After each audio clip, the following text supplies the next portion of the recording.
औज़ु बिल्लाहि समीइल अलीम मिनश शैतानिर लईनिर रजीम। बिस्मिल्लाहिर रहमानिर रहीम। अल्हम्दुलिल्लाहिल मुतजल्ली लिखल्क़िही बिखल्क़िही वज़्ज़ाहिरि लिक़ुलूबिहिम बिहुज्जति खल्क़ल खल्क़ मिन गैरि रविय्यतिन। अस्सलातु वस्सलामु अला रसूलिहिल करीम व खातिमिन नबिय्यीन व जद्दिल मासूमीन अबिल क़ासिम मुहम्मद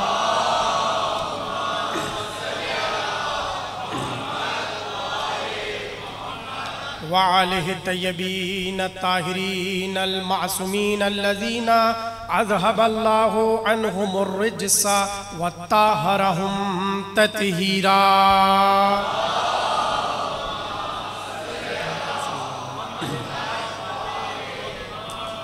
वलानतुल्लाहि अला अअदाइहिम अजमईन मिनल आन इला क़याम यौमिद्दीन। अम्मा बअदु फ़क़द क़ालल्लाहु तबारकहु फ़ी मुहकम किताबिहिल मजीद वल फ़ुरक़ानिहिल हमीद।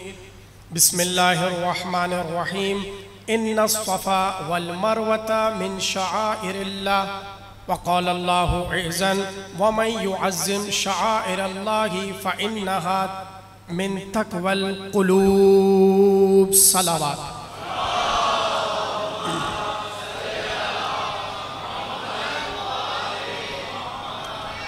1443 हिजरी के अशर मुहर्रम की तीसरी तकरीर आप हजरात मरकज़ी इमाम बारगाह इमामिया में समात फरमा रहे हैं। मौजू आपके अज़हान आलिया में महफूज है, तबलीग़ इमामत और तहज़ीब अज़ादारी। कल की तकरीर यकीनन आपके जहनों में है। हम मुसलसल मिसालों के ज़रिए ये बात आप तक पहुँचाने की कोशिश करते रहे कि तबलीग किसे कहते हैं और तहज़ीब किसे कहते हैं। और ये भी कल अर्ज़ कर चुके कि जिस तबलीग में तहज़ीब ना हो वो तबलीग अच्छी नहीं होती। चाहे आप ज़माने को किसी भी तरीके से कोशिश करें बताने की कि हमारी ये तबलीग बहुत अच्छी है, ज़ाहिरन दरवाजे पे खड़े होके लोग आपकी बात सुन लेंगे, मगर आपके जाते ही कहेंगे यार क्या दिमाग खराब करके चले गए। तो ऐसी तहज़ीब, चूंकि ऐसी तबलीग अच्छी इसलिए नहीं होगी क्योंकि यहाँ पर तहज़ीब नहीं है। तो जितनी आपके यहाँ तहज़ीब पाई जाएगी आपकी तबलीग उतनी आसान होगी। और आइम्मा ये जानते थे कि अब जिस सफर में और जिस राह में हमें सफर करना है उस राह में तबलीग एक ही जरिए हो सकती है, उसे कहते हैं आज़ादारी। उसे कहते हैं आज़ादारी। और जरा सा साथ करने के लिए 2-3 मिनट की मैं तमहीद बांध लूं ताकि और आप इस मौजू को समझ सकें। परवरदिगारे आलम ने जब अपने इस्लाम का आगाज किया और एक शख्सियत को चुनना चाहा कि जो अरब की बदतहजीबी को खत्म करे, तो अब जाहिर है इस्लाम को फैलाना है। भाई छोटी मोटी चीजों में जब तहजीब काम आती है तो इस्लाम के फैलाने में कितनी काम आएगी। और वो भी उन लोगों के दरमियान जहां हर चीज में बदतहजीबी थी। अरब आज तक बदतहजीबी में मशहूर है और लोगों को मालूम है कि क्या क्या बदतहजीबियां अरब में होती थी। तो अब सोचिए ऐसे बदतहजीब माहौल में एक ऐसे मुहज्जिब को भेजना है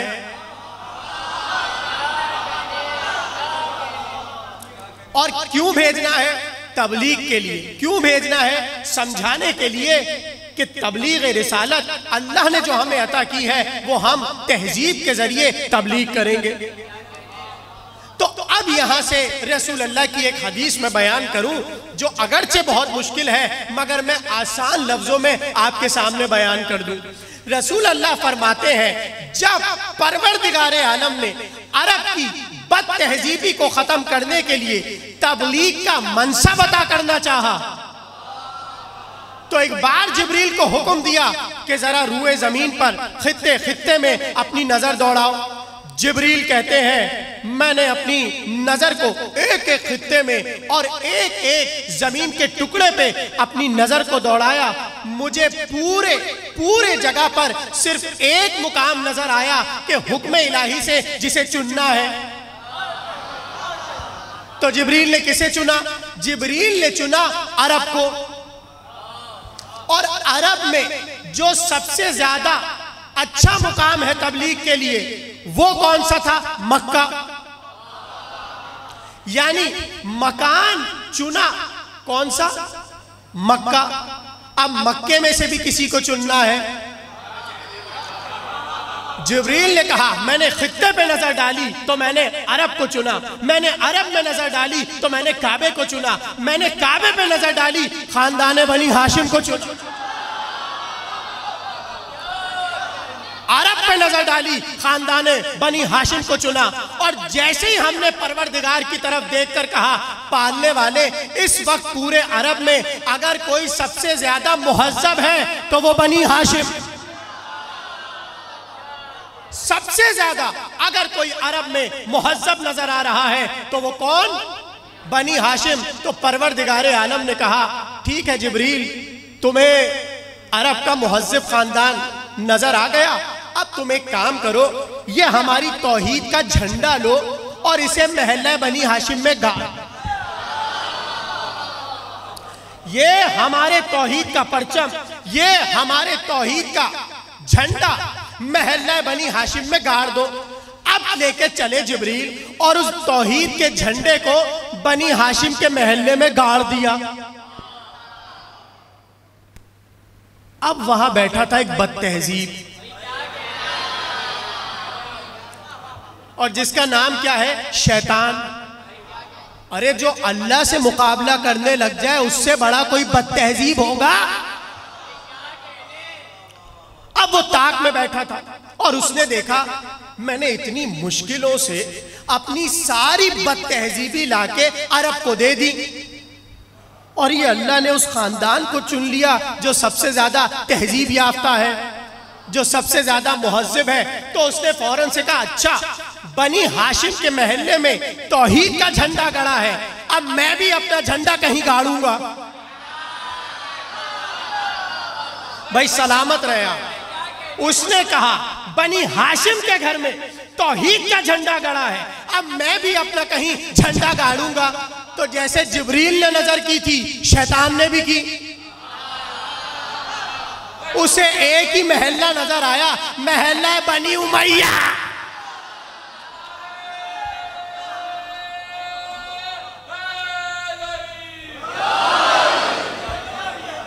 देखिए तहजीब समझिए, अल्लाह तबलीग के लिए चुन रहा है।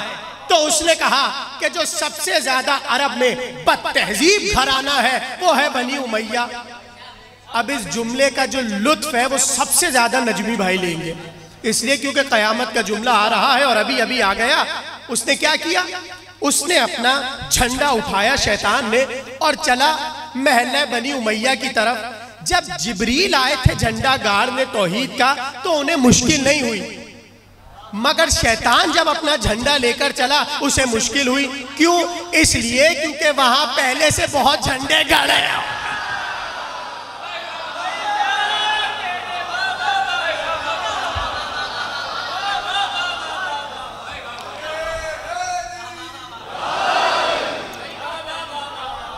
बड़ी मुश्किल हुई उसे, बड़ी मुश्किल हुई उसे अपना झंडा गाड़ने की, जगह देखने के लिए। लेकिन इससे ज्यादा कीमती जुमला अब आ गया।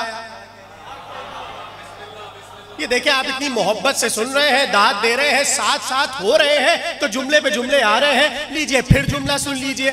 एक झंडा गाड़ा जिब्रील ने और एक झंडा गाड़ा शैतान ने। तो अब जो शैतान ने झंडा गाड़ा था वो कहां गया?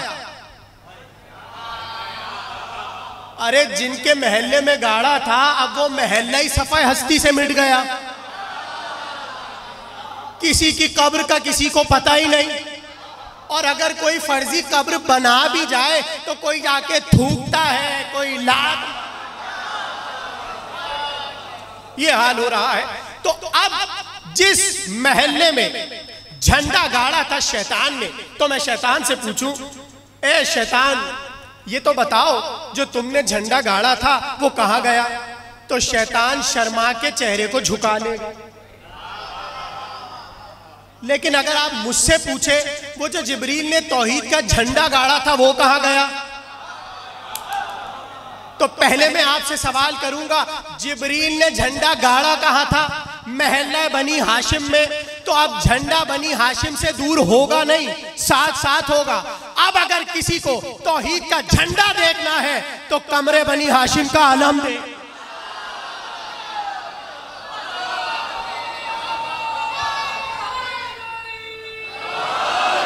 बर मोहम्मद वाले मोहम्मद बुलंदर सलावत।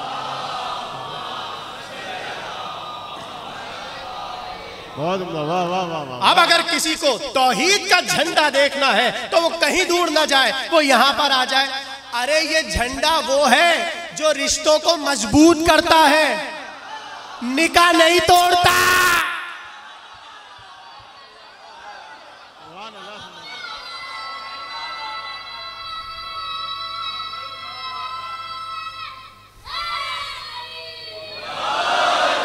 ये झंडा वो झंडा है इसलिए क्योंकि ये झंडा गाड़ा गया और लगाया गया तहजीब की बुनियाद पर। और फिर जिब्रील ने कहा कि परवरदिगारे आलम ने चुन लिया रसूल को तहजीब की बुनियाद पर। अब मैं आपसे फिर एक और सवाल करूं, इंसान तहजीब सीखता कहां से? कहां से सीखता है? सबसे पहली जो तहजीब की दर्सगाह है वो मां की गोद है, और बाप की परवरिश, मां की परवरिश। यानी घर से जितनी बच्चा तहजीब सीख सकता है बाहर से नहीं सीख सकता। तो अब जिनके घरों की तहजीब अच्छी होगी वो बच्चे मुहज्जब होंगे, और जिनके घर की तहजीब अच्छी नहीं होगी वो मुहज्जब नहीं होंगे।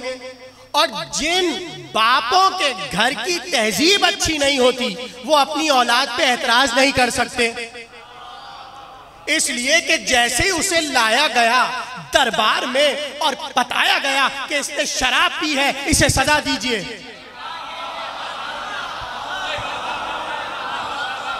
कहा गया इसे सजा दीजिए, तो उसने फौरन से कहा सजा कौन देगा? बाप इतरा के उठे, हम देंगे। तो उसने फौरन, देखिए तहजीब समझे, उसने फौरन से पलट कर कहा वाह अब्बा खुद भी पीते हैं, हमें सजा भी दे।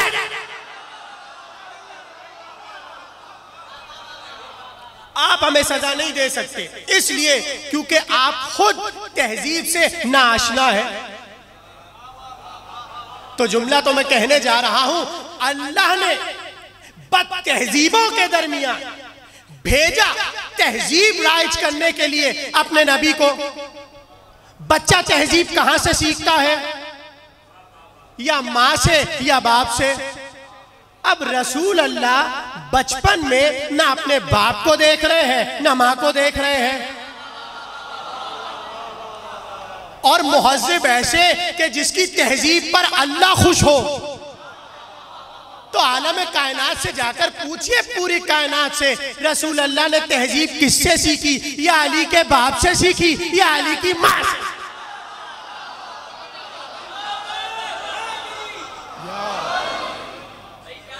भाई तवज्जो कर रहे हैं आप? यानी अल्लाह ये चाहता है कि इस्लाम की तहजीब अगर अपनी तबलीग के सिलसिले में आगे बढ़े तो अल्लाह को सबसे अच्छी या अबू तालिब की तहजीब लगती है या बिनते असद की तहजीब लगती है। इसलिए कि बच्चा तहजीब सीखेगा या माँ से या बाप से। तो रसूल अल्लाह ने हर किस्म की तहजीब सिखा दी, रसूल को भी सिखाते रहे, अपने बच्चों को भी सिखाते रहे। बेटा देखो रसूल का एहतराम क्या है, रसूल से बात कैसे करनी है, रसूल से बोलना कैसे है, रसूल के साथ कैसे चलना है। अरे अगर सारे मुसलमान मिलके अबू तालिब के पास आके एहतराम रसूल सीख लेते तो सूरह हुजरात नाजिल ना। चूंकि अली ने सीख ली थी इसलिए अली इससे मुबर्रा है। तो एक एक बारीक चीज रसूल अल्लाह को अबू तालिब सिखाते रहे, इसलिए क्योंकि परवरिश कर रहे हैं अबू तालिब, और साथ साथ अपने बच्चों को भी तहजीब सिखा रहे हैं। ऐसी तहजीब सिखाई। मैं बस एक रुख पेश कर दूं आपको तहजीब समझाने के लिए कि कैसी तहजीब सिखाई। लिखा क्या है उलमा ने कि जैसे ही रसूल अल्लाह रात को सो जाते थे तो रसूल को उठा के अपने किसी बेटे को सुला देते थे। कभी अकील को सुलाते थे, कभी जाफर को सुलाते थे, कभी तालिब को सुलाते थे, कभी अली को सुलाते थे। अली को ऐसी आदत थी रसूल के बिस्तर पे सोने की कि जब सवाल किया तो ये नहीं कहा मैं सो नहीं सकता। तो ये तहजीब सीखी कहां से? बाप से। तो अब परवरदिगारे आलम ने कहा ऐ हबीब हम आपसे राजी हैं, हम आपकी तहजीब से राजी हैं, और इसी तहजीब के जरिए आपको तबलीग करनी है, और ये जितनी बद तहजीबियां अरब में है इन सबको खत्म करना है। तो सबसे पहली तहजीब जो रसूल अल्लाह ने सिखाई वो थी तहजीब इंसानियत, वो थी तहजीब इंसानियत। और वो किस तरह सिखाई? ये तुम क्यों मार रहे हो इसे? तो क्या मतलब मारे नहीं तो क्या करें, इसने हमारा काम गलत कर दिया। अरे तो समझा दो, मार क्यों रहे हो? लीजिए, अगर हम गुलाम को ना मारे तो किसको मारे? अच्छा, मार धाड़ की आदत तो थी। अच्छा, बाहर तो लड़ नहीं पाते थे तो गुलाम खरीद के वहीं यहीं सब कुछ हो जाए। तो तुम क्यों मार रहे हो इसे? ये हमारा गुलाम है, और ये चूंकि हमारी बात नहीं सुनता, नहीं मानता, इसलिए हम इसे सजा दे रहे हैं। तो रसूल अल्लाह ने कहा नहीं, अल्लाह को ये चीज अच्छी नहीं लगती। भले तुम्हारा गुलाम है मगर इंसान है, यानी किसी इंसान पर हाथ उठाना चाहे वो तुम्हारा गुलाम है, ये तहजीब के खिलाफ है। अरे अब जाकर आप तारीख को पढ़िए,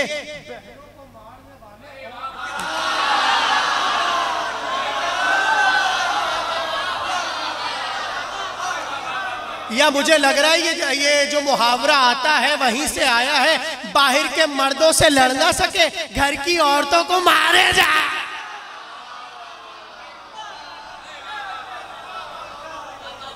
अब देखिए मौजू है तो ये तो बातें होंगी। तो घर की औरतों पे, चाहे कोई बाप है, ये इस्लाम की तहजीब नहीं है कि वो अपनी बेटी पर हाथ उठाए। कोई भाई है, ये इस्लाम की तहजीब नहीं है वो अपनी बहन पर हाथ उठाए। ये इस्लाम की तहजीबें हैं। यहां तक कि आपको पता है हमारे उलमा ने और हमारी बड़ी बड़ी कुतुब जो फिक़ह की है उसमें ये लिखा हुआ है, अगर बाप औलाद को मार रहा है और मारने पर उसके नील पड़ जाएगा तो बाप पर वाजिब है उसकी दियत दे। सोचे कैसी तहजीब इस्लाम ने सिखाई है कि एक एक चीज पे समझाते रहे, ये ना करना, यूं ना करना, ऐसे ना करना, वैसे ना करना। छोटी छोटी मामलात में रसूल अल्लाह तहजीब सिखा रहे हैं। कहा इसे मारो नहीं, ये भले तुम्हारा गुलाम है मगर ये तहजीब के खिलाफ है कि तुम इस पर हाथ उठाओ। अरे तहजीब इंसानियत समझे तब जाके तहजीब आजादारी समझ आएगी। तहजीब इंसानियत तो समझे लोग, तो क्या कहा?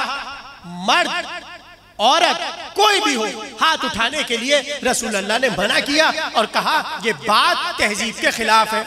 और फिर छोटी छोटी बातों में रसूल अल्लाह समझाते रहे, ये बदतहजीबी, ये बदतहजीबी, ये बदतहजीबी, तहजीब वाले बन जाओ। यहां तक कि कुरान ने लिखा कि जैसे ही उनके यहाँ खबर आती थी बेटी पैदा हुई है, उनके चेहरे लाल हो जाते थे गुस्से से, तैश से, और कुछ के लिए कुरान ने लिखा कि उनके मुंह स्याह हो जाते थे, झुका के सर को बैठ जाते थे। और अजीब बात बताऊं आपको, हैरत होगी ये बात सुन के, जब आपके यहाँ विलादत होती है तो आप क्या कहते हैं? मुबारक हो, बेटा हुआ है या बेटी हुई है। आपको पता है अरब में जब किसी के यहाँ बेटी पैदा होती थी उसे खानदान वाले गालियां बकते थे कि क्या तेरे घर आफत आ गई, देखिए तहजीब कितना बदतहजीब बहल्ला है और कितना बदतहजीब माशरा है जहां रसूल को तबलीग करनी है। रसूल अल्लाह बैठे हुए थे कुर्सी पर, अचानक से दूर से एक साहब आए और आकर कहने लगे कयामत हो गई या रसूल अल्लाह। रसूल ने कहा क्यों? कहा आपके यहाँ बेटी पैदा हुई है। अब वो समझ रहे थे जैसी बेटियां हमारी हैं,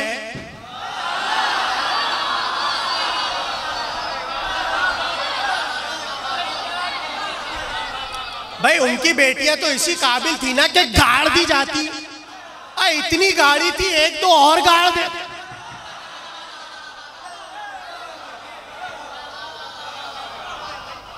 लेकिन जैसे ही उसने आके रसूल अल्लाह से कहा आप क्या बेटी पैदा हुई है, तो लिखा यह है कि वो समझ ये रहे थे कि रसूल अल्लाह चेहरे को झुका लेंगे, परेशान हो जाएंगे, घबरा जाएंगे।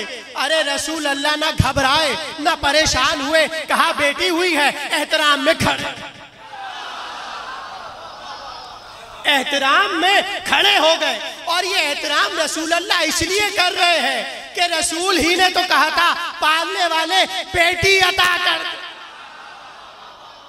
पालने वाले बेटी अदा कर दे। तो जैसे ही उसने कहा बेटी हुई है तो रसूल अल्लाह ने कहा घबरा क्यों रहे हो, चेहरा क्यों उतार रहे हो? कहा रसूल अल्लाह हमारी तहजीब के खिलाफ है बेटी का पैदा होना। और रसूल अल्लाह ने पलट कर कहा अब मेरे घर की तहजीब बेटी से चलेगी, अब मेरे घर की तहजीब बेटी से चलेगी। और जुमला दे दूं और आप खुश हो जाएंगे इस जुमले पे, अरे सैयदा के आने से ही तो तहजीब आजादारी बने।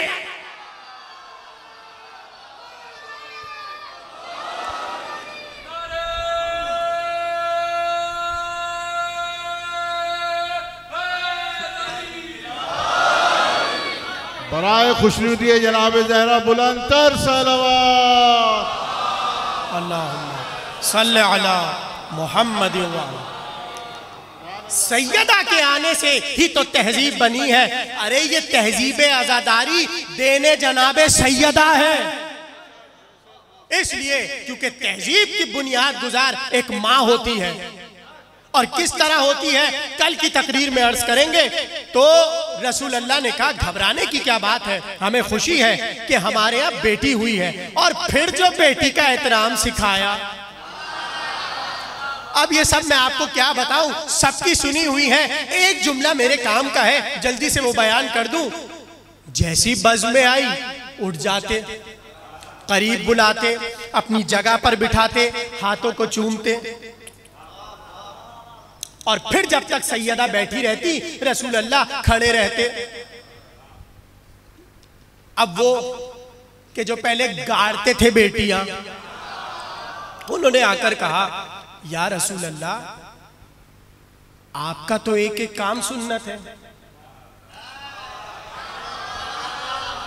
आपके सीरत का एक एक पहलू सुन्नत है, आप जो करें सुन्नत, आप जो करें सीरत, आप जो करें सुन्नत। तो यार रसूल अल्लाह ये बताइए क्या सिर्फ बीबी सैयदा के लिए खड़ा होना है या वो जो हमारी वाली है उनके?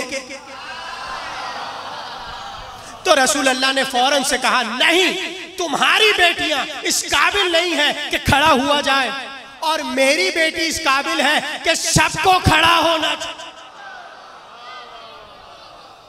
तहजीब देखिए, तहजीब सिखा रहे हैं, इसलिए यहां पर तहजीब थी। तो सैयदा जानती थी कि रसूल अल्लाह की तहजीब क्या है, इसलिए जब दरबार में गई तो वो लोग जो मुबल्लिग बने बैठे थे, तबलीग तहजीब मुबल्लिग बने बैठे थे, फौरन से सैयदा ने मुखातिब करके कहा वाह आज तुम अपने को मुबल्लिग कह रहे हो, कल तक तुम जानवरों के साथ पानी पिया करते। यानी सैयदा ने यह बताया कि बद तहजीबी अपने उरूज पर थी कि पानी पीने की भी तमीज नहीं थी कि पानी पीते कैसे हैं। अरे मेरे बाप की तबलीग की वजह से तुम्हें पानी पीने की तहजीब आई। मेरे बाबा की वजह से तुम में पानी पीने की तहजीब आई। यानी याद दिलाया सैयदा ने, और जाकर पढ़िए खुतबे को, एक एक बद तहजीबी सैयदा ने भरे दरबार में गिनवाई और बताती जाती थी, तुम्हारी ये बद तहजीबी थी, मेरे बाबा की ये तबलीग थी, तुम्हारी ये बद तहजीबी थी, मेरे बाबा की ये तबलीग थी। एक एक रुख को सैयदा ने याद दिलाया और बार बार नबी कहते जाते थे, जो जो बदतहजीबी हम तुम्हारे यहाँ देखेंगे उसे खत्म करेंगे, उसे बर्बाद करेंगे, उसे तबाह करेंगे, और उसके बदले हम तहजीब राइज करेंगे। तो अगर मैं आपके सामने अभी मिसालें देने बैठ जाऊं तो आज की तकरीर भी इसी पे, कल की तकरीर भी इसी पे, परसों की तकरीर भी इसी पे। तो जब इसी पे तकरीर हो जाएगी तो इस पे तकरीर कैसे आएगी? इस पे तकरीर कैसे आएगी? अजा खाने पे कैसे तकरीर आएगी? तो एक मंजर बदतहजीबी को खत्म करने का मैं याद दिला देता हूं और जल्दी से आगे बढ़ जाऊं। जैसे ही सूरा उतरा, रसूल अल्लाह ने बुलाया, इधर आइए। वो दौड़ते दौड़ते आए, कहा ये सूरा लो और जाके मक्के में सुना दो। सूरा लिया और चले। आधे रास्ते चले थे कि जिब्रील आ गए। कहा किसी मुहज्जिब को भेजिए। आ गए जिब्रील और कहा वापस बुलाइए और उसे भेजिए कि जो आप में से है। रसूल अल्लाह ने उसी को बुलाया जो रसूल में से था। देखिए बनी हाशिम की तहजीब चल रही है। रसूल अल्लाह ने बुलाया, और ये क्यों किया? वो भी तहजीब की वजह से। देखिए तबलीग करने जाना है कुरान के सूरे की, और सूरा भी है सूरह बरात, तबर्रे वाला सूरा। तो तबर्रा वहीं अच्छा लगता है जहां तहजीब हो। हाय हाय हाय, जुमले की कद्र करें यार। जो तबर्रा वहीं अच्छा लगता है जहां तहजीब हो। तो परवरदिगारे आलम के हुक्म से जिब्रील आए और कहा इन्हें वापस बुला दीजिए और अली को भेजिए। अब रसूल अल्लाह ने अली को बुलाया और कहा ए अली, ये सूरह बरात लो और जाके मक्के वालों को सुना दो। अब तबलीग करनी है सूरह बरात की, और सूरह बरात में तहजीब का जिक्र है। इसलिए क्योंकि वहां मुसलसल बदतहजीबी हो रही थी और हुक्म इलाही से बदतहजीबी को खत्म करके तहजीब की तबलीग करना थी। अली को बुलाया और कहा या अली ये लो। लेकिन उससे पहले का तो जुमला सुन लीजिए। जैसे ही अली सूरह बरात लेकर चले, रसूल अल्लाह की तरफ से चले और उनके पास आकर कहा ठहरिए। तो वो खुशी खुशी अली को देखने लगे और कहने लगे क्या हमारी शान में कोई सूरा बूरा आ गया? क्या हमारी शान में कोई सूरा आ गया, कोई आयत आ गई? क्या ना कोई सूरा आया है ना कोई आयत आई है। ये दे दीजिए और आपको रसूल अल्लाह ने बुलाया है और चले जाइए। अब वो चले गए। अली ने सूरह बरात उठाया और चले और पहुंचे खाने काबा के सामने। सारे मुशरिकीन मक्का, कुफारे मक्का काबे के गिर्द चक्कर काट रहे थे। अली ने कहा ठहरो, ठहर जाओ। सब ठहरे। एक बार अली ने सूरह बरात उठाया। अब भाई आप लोग जाकर पढ़िएगा, इसलिए क्योंकि सब कुछ मैं पढ़ नहीं सकता। जितना पढ़ सकता हूं वो पढ़ देता हूं, बाकी आप जाके सूरह बरात में पढ़ लीजिएगा। कहते हैं एक बार अली ने सूरह बरात को उठाया और पढ़ना शुरू किया। देखिए तबलीग हो रही है तहजीब की। फौरन से अली ने कहा कुरान कहता है ये जो तुम बरहना होकर काबे का तवाफ करते हो ये तहजीब के खिलाफ है। ये जो तुम बरहना काबे का तवाफ करते हो ये तहजीब के खिलाफ है। अब अगर किसी को काबे का तवाफ करना है वो तहजीब के दायरे में पूरे लिबास में आए। अब पता चला पहले वाले को बुला क्यों लिया था। पहले वाले को बुला क्यों लिया था? इसलिए कि वो जैसे ही कहते अब बरहना कोई तवाफ नहीं करेगा तो सब मिलके कहते कल तक इस बदतहजीबी में हमारे शरीक थे, आज हमें तहजीब सिखा रहे हो। कहा नहीं, वो जाएगा जो रसूल के घराने से बनी हाशिम का मुहज्जब तरीन शख्स है। तो अली ने सूरह बरात पढ़ा और खुद मौला अली फरमाते, मौला अली का जुमला है, मौला अली कहते हैं कि जब मैं सूरह बरात पढ़ रहा था उनके कलेजों पर छुरियां चल रही थी, इसलिए क्योंकि उनकी बुराइयां बताई जा रही थी। तो किसी ने पूछा मौला उनका और क्या हाल था? का बस नहीं चल रहा था कि अपनी तलवारें निकालें और मेरे जिस्म के, मेरे बदन के टुकड़े टुकड़े करके चबा जाएं। तो कहा मौला फिर किस चीज ने उन सबको रोका हुआ था? किस चीज ने उन्हें रोका हुआ था? अली ने कहा मैं जब सूरह बरात सुना रहा था, एक हाथ में सूरह बरात थी, दूसरा हाथ जुल्फिकार के नारे हैदरी।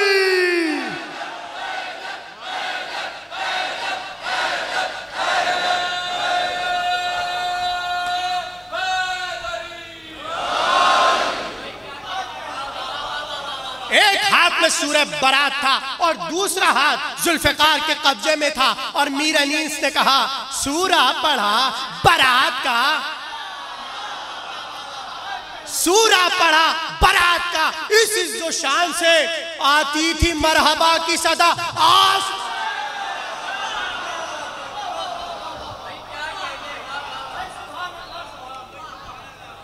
तहजीब पहुंचानी थी, तबलीग करनी थी, तो वही जाता जो मुहज्जब था। तो अली ने बता दिया अगर कोई और मुहज्जब होता तो रसूल अल्लाह उसे भेजते, और बुला लिया और अली ने तहजीब बता दी। तो मैं आपको क्या बता रहा था कि एक एक बद तहजीबी जो यहाँ उनके यहाँ राइज थी उस सब को खत्म करके रसूल अल्लाह का काम था तबलीग करना। तो जहां पर तहजीबी नजर आती उसे रोकते और तबलीग करते। और फिर जब तहजीब सिखाने पे आए तो यहां तक तहजीब सिखा दी कि अगर तुम्हें बैतुल खला में जाना है तो जाते वक्त ये पैर रखना है कि ये पैर रखना है। क्या तबलीग हो रही है। और ये बताया कि जब जाओ तो दुआ क्या पढ़ो, जब निकलो तो दुआ क्या पढ़ो। तुम्हें उठना है उठते वक्त की दुआ, तुम्हें बैठना है बैठते वक्त की दुआ, तुम्हें चलना है चलते वक्त की दुआ। यानी जिन्हें चलने फिरने की तहजीब न हो उनको बता रहे हैं कि चलो तो कौन सी दुआ पढ़ो, बैठो तो कौन सी दुआ पढ़ो, लेटो तो कौन सी दुआ पढ़ो, उठो तो कौन सी दुआ पढ़ो। यानी दुआओं के साए में तबलीग हो रही है तहजीब की, तबलीग हो रही है तहजीब की। और एक एक मंजिल पर बताते जा रहे हैं ये तहजीब, ये तहजीब, ये तहजीब। नमाज की तहजीब, रोजे की तहजीब, ज़कात की तहजीब, खुम्स की तहजीब, जिहाद की तहजीब, हर तहजीब सिखा दी। एक तहजीब रह गई, ए हबीब वो वाली तो तहजीब सुनाओ और सिखाओ कि जिस तहजीब में बहुत सी तहजीबें जुड़ी हुई हैं। कहा ठीक है परवरदिगार, हम वो तहजीब भी सिखाएंगे। और वो तहजीब क्या थी? हज की तहजीब।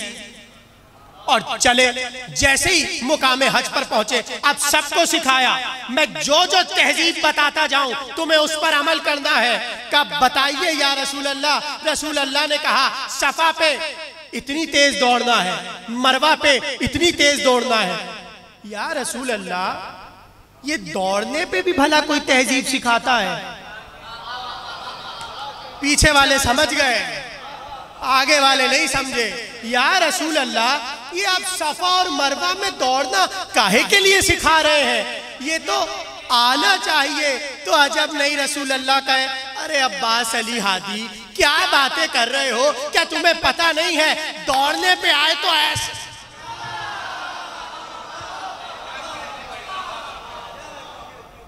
दौड़ने पे आए तो ऐसे दौड़ जाते हैं कि घोड़ा भी कहता है। यानी ये सब तारीख में लिखा हुआ है, सब तारीख में लिखा हुआ है। तो देखिए कितना आसान सा सामने का जुमला था और मैंने कैसे पेश कर दिया। यानी सफा और मरवा में दौड़ना भी सिखा दिया। और फिर फौरन से कहा चलो जल्दी से पत्थर उठा लो। भाई जुमले महसूस कीजिए। कहा चलो अब पत्थर उठा लो। तो जैसे ही पत्थर उठाए, कहा अब क्या करना है? तो जाहिर है पहली बार रसूल अल्लाह के साथ आए थे और पत्थर मारने की आदत थी। अब मसाइब का जुमला है मगर फजाइल में कह रहा हूं, अरे इतने रसूल ही को तो पत्थर मारे बैठे थे, तो उन्हें तो फौरन से आदत थी, ये उठाया ये मारा, ये उठाया ये मारा, ये उठाया ये मारा। तो रसूल अल्लाह ने कहा ऐसे नहीं मारना, उठाना है और तहजीब के साथ पत्थर मारना है। भाई पता है ना आपको ये सब कुछ होता है। अब वो एक पोस्ट चल रही थी फेसबुक पर, अब पता नहीं वो आपने देखी है कि नहीं देखी। अब जिसने देखी है वो तो अजीब कैफियत में आ जाएगा। उसमें ये पोस्ट बनी हुई थी कि एक जगह शैतान खड़ा था और एक जगह हाजी खड़े थे। अब वो शैतान यूं बेचारा खामोशी से, अब वो पैगाम देना चाह रहे थे तस्वीरों के जरिए, वो खामोशी से यूं खड़ा हुआ था और उसे सब पत्थर मार रहे थे तेज तेज। तो नीचे शैतान का जुमला लिखा हुआ था, वो कह रहा था सारा साल यारियां और हज पे गद्दारियां।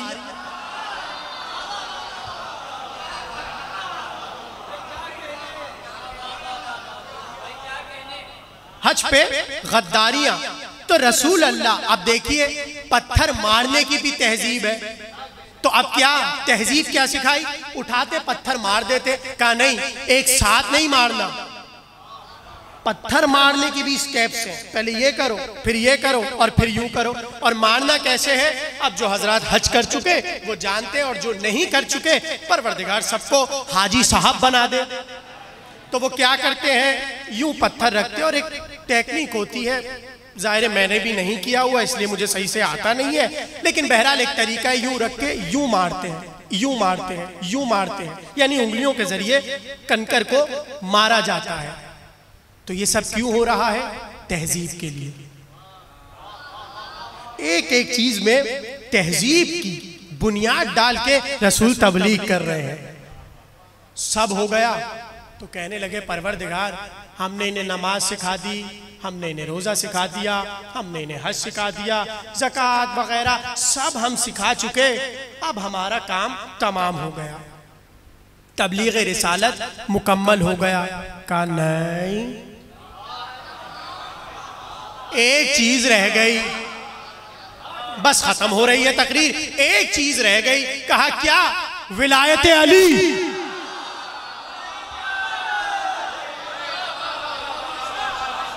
देखे मैं कल की तकरीर से जुड़ गया, तबलीग रिसालत सारी मैंने जल्दी जल्दी बता दी। तहजीब के आईने में नमाज सिखाई, रोजा सिखाया, हज सिखा दिया, ज़कात सब सिखा चुके। अब एक अहम चीज सिखानी है और वो क्या है? विलायत अली। और ऐसा जलाल खुदा का कि फौरन से कहा या अय्युहर रसूल बल्लिग, आए हबीब पहुंचा दीजिए।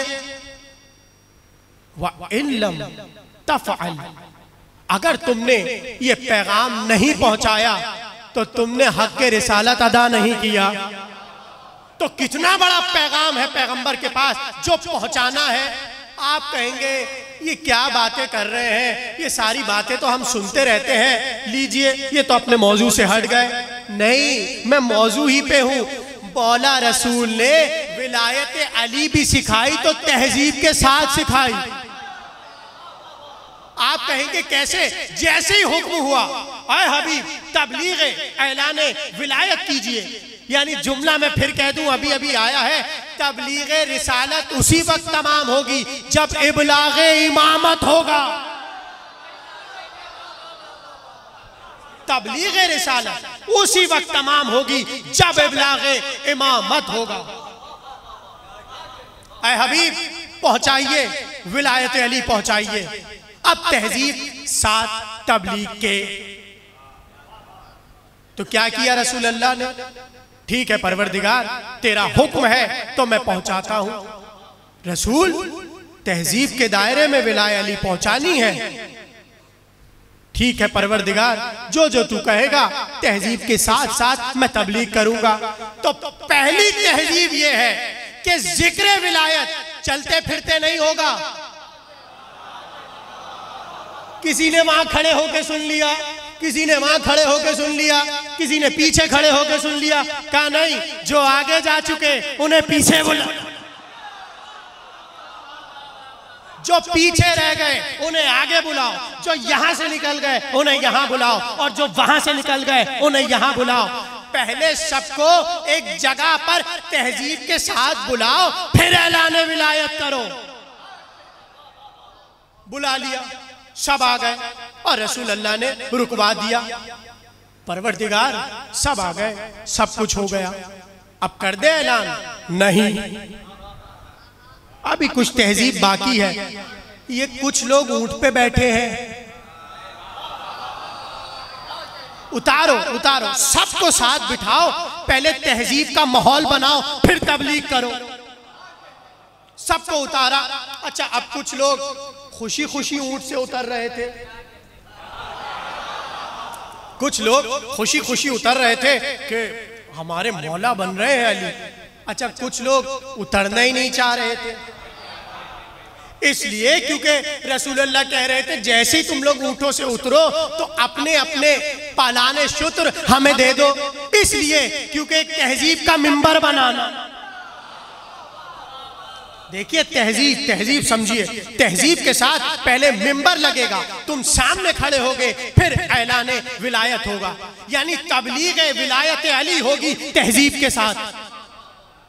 तो मैंने क्या कहा, बहुत से लोग खुशी खुशी उतर गए कि मौला बन रहे अली, और बहुत से लोग ऊंटों से उतरना ही नहीं चाह रहे थे। अब उन्हें जबरदस्ती उतारा गया, मगर दिल में उस दिन से आग थी। कहा अच्छा, अभी ऊंट से उतारा है, देखना इसी ऊंट पर बैठ के, पता नहीं आप पहुंचे या नहीं पहुंचे। कहा आज ऊंटों से हमें उतारा जा रहा है, कल हम ऊंट पर बैठ के आएंगे। सब उतरो ऊंटों से, अपने अपने पालान दो। सब ने अपने पालान दे दिए, और एक बार रसूल अल्लाह ने मिंबर लगाया। जब मिंबर लग चुका, पहले खुद मिंबर पर गए, फिर अली को मिंबर पर बुलाया, और सबसे बुलंद जो मुकाम था मिंबर का, वहां पर चढ़ गए। और चढ़ के एक बार पूरे मजमे को रसूल अल्लाह ने देखा।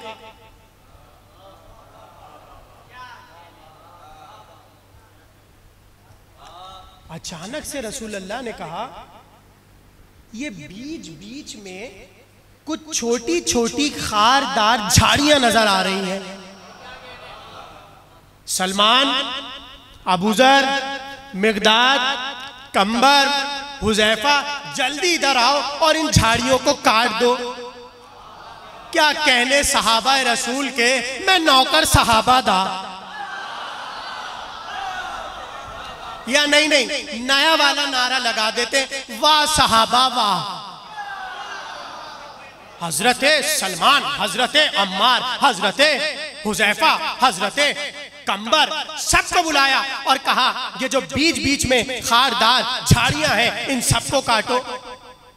तो किसी ने बढ़कर कहा, या रसूल अल्लाह, ये इतनी छोटी छोटी खारदार झाड़ियां हैं, आप इन्हें क्यों कटवा रहे हैं? कहा इसलिए ताकि कल को ये ना कहो जब आप ऐलान कर रहे थे हम झाड़ियों के पीछे छुप,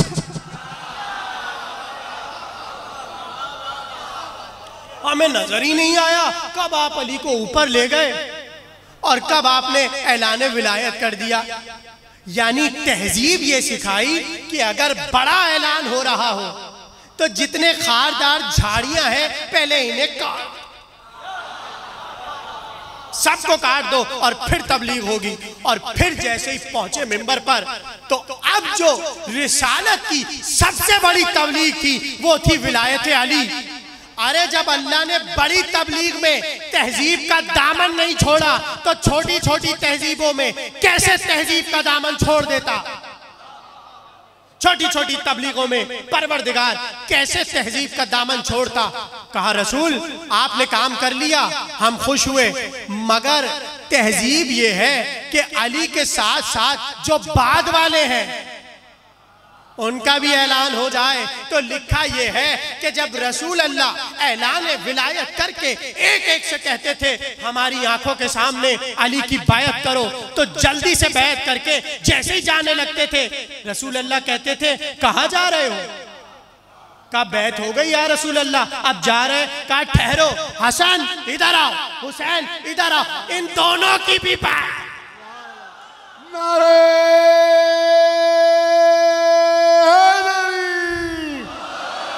सुभान अल्लाह, सुभान अल्लाह। इन दोनों शहजादों की भी बायत होगी, इसलिए क्योंकि तबलीग हो रही है तहजीब के साथ। और एक एक इमाम का खुतबे में नाम बता दिया कि इनके बाद कौन इमाम, इनके बाद कौन इमाम, इनके बाद कौन इमाम। और ये क्यों किया? इसलिए क्योंकि तहजीब का दामन छूटने ना पाए। तो रसूल अल्लाह ने एक एक तबलीग तहजीब के आईने में उम्मत मुस्लिमा को सिखा दी। ये सिखा दिया, वो सिखा दिया, वो सिखा दिया। यानी क्या कहा बीबी सैयदा ने कि तुम्हें पानी पीना नहीं आता था, वो भी मेरे बाबा ने सिखाया। अब होगी तबलीग इमामत। रिसालत की तबलीग ये थी कि पानी पीना सिखाएं, और इमामत की तबलीग ये है पानी पिलाना सिखाएं।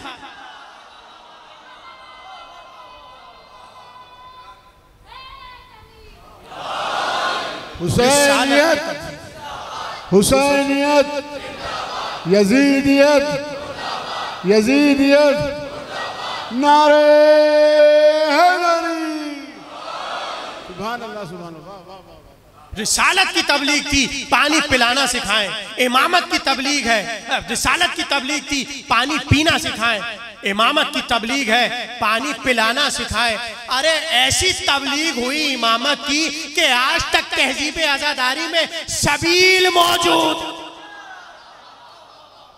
तबलीग इमामत, तहजीब आजादारी, आज तक हमारी तहजीब अज़ा में सबील मौजूद है। और ये कैसे सिखाया हुसैन ने पानी पिलाना? जैसे दूर से देखा लश्कर आ रहा है तो फौरन से कहा अब्बास इधर आओ। हजरत अब्बास आए, कहा अब्बास जितना जखीरा मौजूद है पानी का सब खोल दो, मशकों के दहाने खोल दो, और जिस जिसको पानी पीना है उसे पिलाओ। और फिर तहजीब सिखाई, फिर तहजीब सिखाई कि पानी पिलाना तहजीब की निशानी है, पानी रोकना बदतहजीबी की निशानी। इसलिए आज दुनिया का दस्तूर है कि अगर बड़े बड़े मुल्कों में जंग हो जाती है, अब जंग लड़ने वाले मुल्क चाहे मुसलमान हो चाहे ना हो, और अगर कोई जंग की आड़ में अपने मुकाबिल वाले लोगों पर और अपने मुकाबिल लश्कर पर पानी रोक दे तो दुनिया उसे क्या कहती है? बड़े यजीद हो गए। यानी आपकी तहजीब आजादारी से उठा हुआ लफ्ज आज जापान भी बोल रहा है। आपकी तहजीब आजादारी का लफ्ज यानी पानी रोकना यजीदियत की अलामत है। तो हुसैन ने कहा क्यों, हम बताएंगे कि पानी पिलाया कैसे जाता है, और सैर करके पिला दिया।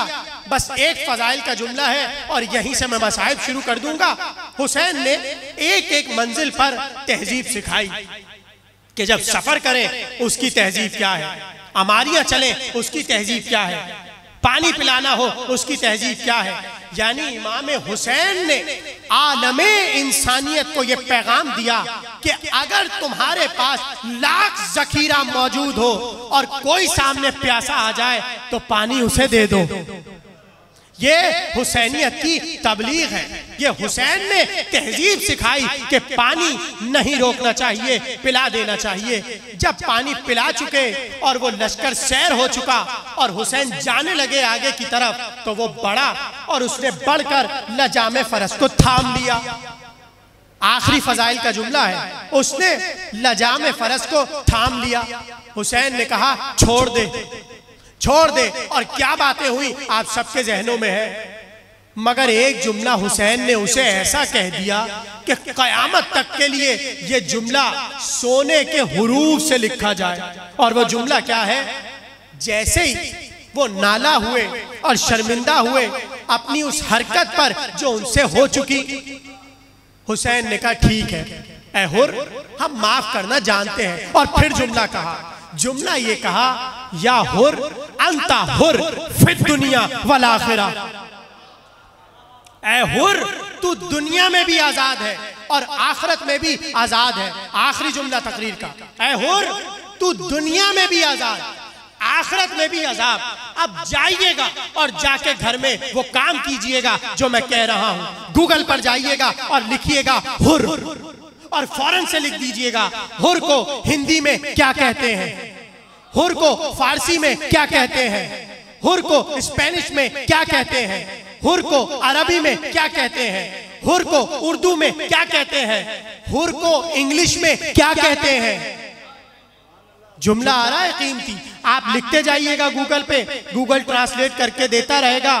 फारसी में आजाद कहते हैं, अंग्रेजी में आजाद कहते हैं, स्पेनिश में आजाद कहते हैं, उर्दू में आजाद कहते हैं, फुला जुबान में आजाद कहते हैं, फुला जुबान में आजाद कहते हैं, फुला जुबान में आजाद कहते हैं। अरे ऐसा आजाद किया हुसैन ने हुर को कि अब कोई जबान कैद नहीं।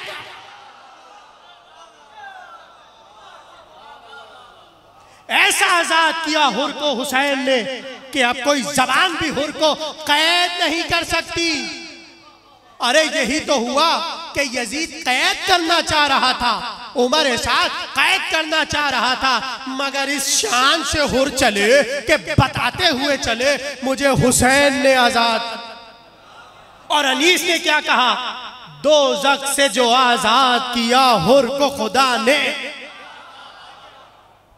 दोज़ख से जो आजाद किया हुर को खुदा ने, खुलवा दिए फिरदौस के दर उगदा कुशा ने, जानू पे रखा सर को इमामे दो सरा ने, आला किया अदना को बुजुर्गों की दुआ ने, सब जिसके तलबगार थे जन्नत में वो दुर था, हूरा ने जिना गिर्द थी बीच में हूर।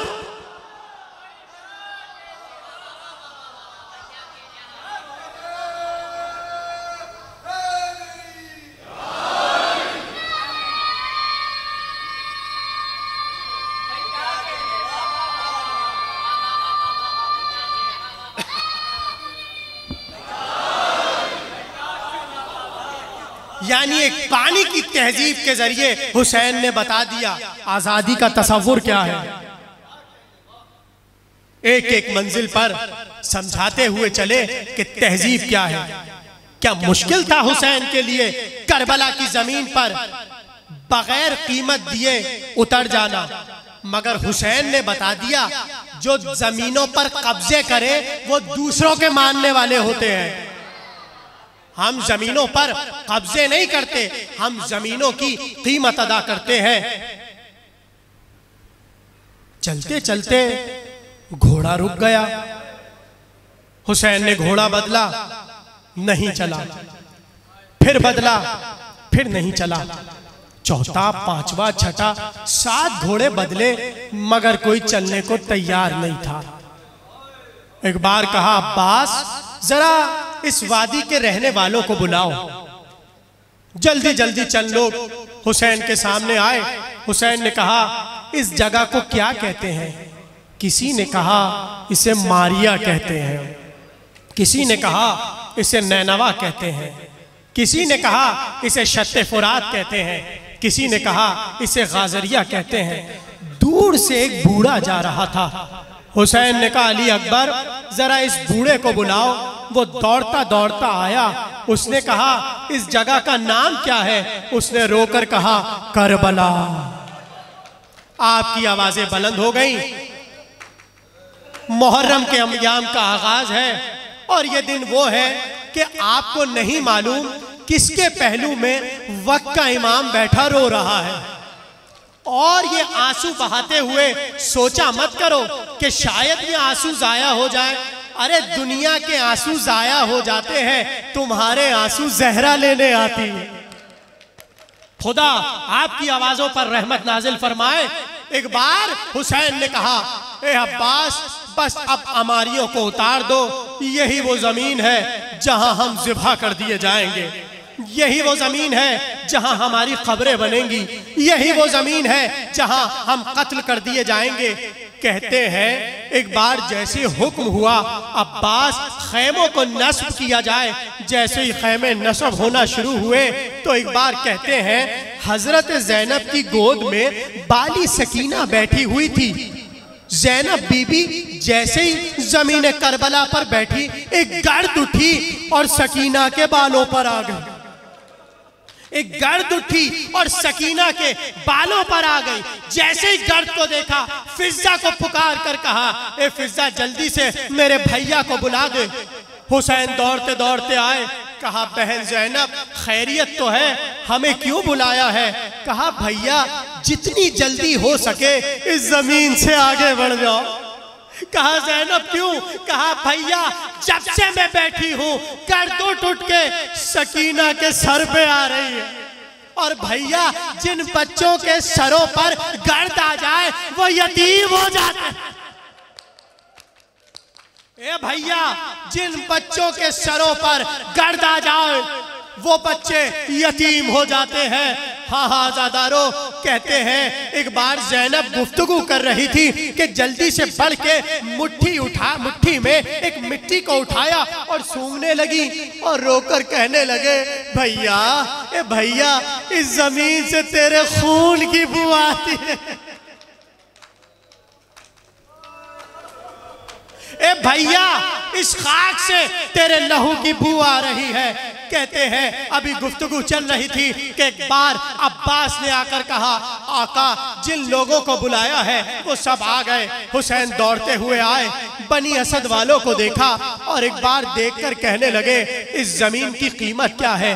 सबने कहा, फर्जंदे रसूल छोड़िए, क्यों इस जमीन को खरीद रहे हैं? या अंबिया को करार नहीं आता, यहाँ औसिया को करार नहीं आता। मुझे माफ करना, जो करबला गए हैं वो भी कहते हैं हमें करबला में करार नहीं। कहा, नहीं, हम तुम्हारी इस जमीन को खरीदेंगे। 60,000 दरहम में हुसैन ने जमीन करबला को खरीदा, और जब खरीद चुके तो फौरन से कहा, ए भाई मैं ये जमीन तुम्हें वापस करता हूँ, बस 3 शर्तें मेरी सुन लो, उस पर अमल करना और इस जमीन को तुम ही रखना। कहा, क्या शर्त है? कहा, पहली शर्त यह है कि इस जमीन के आसपास ज़िराअत मत करना। दूसरी शर्त यह है कि जब हम मारे जाएं तो हमारे लाशों को दफन कर देना, और अगर भूला भटका कोई जाहिर, कितने खुशकिस्मत हो हुसैन के जाहिरों कि जमीन भी खरीद रहे हैं तो तुम्हें भूल नहीं रहे। कहां कहां हुसैन ने तुम्हें याद किया, मैं क्या बताऊं। कहते हैं जब अली असगर को लेकर हुसैन बुलंदी पर आए और कोई पानी नहीं दे रहा था, सूखी जबान पे जब हुरबला का तीर चला, रोकर कहा, काश मेरे शिया होते।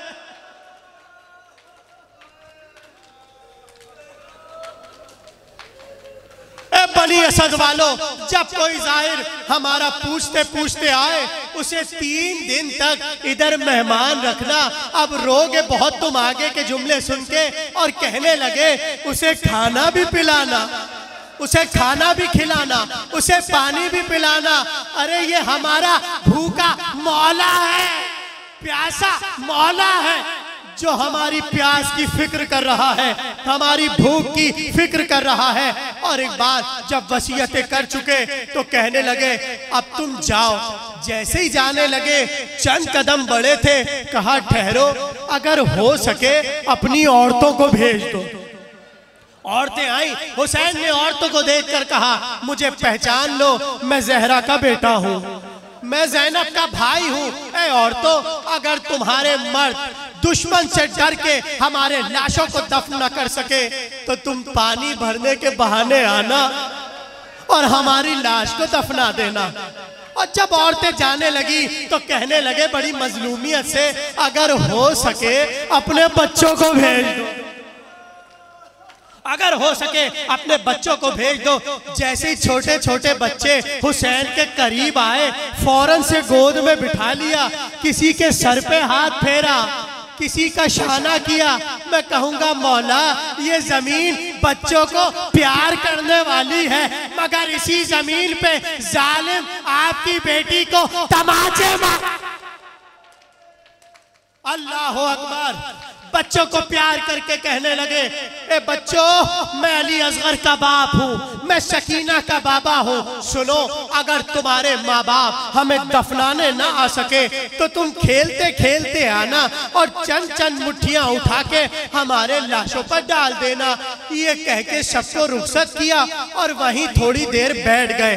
बहुत कयामत का जुमला है, बहुत रोएंगे आप। कहते हैं वहीं खाक पर बैठ गए और एक बार कहा, अली अकबर इधर आओ, अब्बास इधर आओ, ओनो मोहम्मद इधर आओ, कासिम इधर आओ। जब सब आ गए, मुस्लिम के बच्चे आ गए, एक एक को देखते जाते थे, कुछ कहते नहीं थे, रोते जाते थे, रोते जाते थे, रोते जाते थे और देखकर बस एक ही जुमला कहते थे, अरे मैं देख रहा हूँ इसी खाक पर बेगौरो कफन तुम तड़प रहे होगे, मगर आखिरी जुमला सुन लो, बड़ा अरमान था हुसैन को कि हम कफना दिए जाएंगे, हम दफना दिए जाएंगे, मगर हाय 12 मुहर्रम जब आए कोई दफनाने वाला ना था।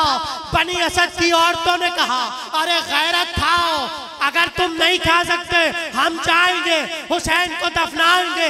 मर्दों को गैरत आई, जैसे ही हुसैन के लाशे पर आए, दूर से देखा एक नौजवान घोड़े पर बैठा हुसैन की लाश पर आया, रोकर कहने लगा, ए भाइयों, मैं तन्हा किस किस को दफनाऊं, मेरा साथ दे दो। कभी हुसैन को दफनाया, कभी अली अकबर को दफनाया, कभी ओनो मोहम्मद को दफनाया। कयामत का जुमला जब सबको दफना चुके, एक बार रोकर कहा, मुझे सहारा दो, मुझे फुरात पर जाना, मुझे सहारा दो, मुझे फुरात पर जाना है। एक बार फुरात पर आए, कब्र को खोदा, अब्बास को लिटाया। अरे वो सैयद सज्जाद जिसने लाशे हुसैन पर कुछ ना कहा, लाशे अली अकबर पर कुछ ना कहा, लाशे कासिम पर कुछ ना कहा, अब्बास को कब्र में लुटाकर रोकर कहने लगे, जरा दूर चले जाओ, चचा से कुछ बातें करनी है। जब सब दूर चले गए, कब्र में आए, अपने रुखसार को अब्बास के रुखसार पे रखा, रोकर कहा, चचा अब्बास, फूफी अम्मा, बेपर्दा शकीना। तब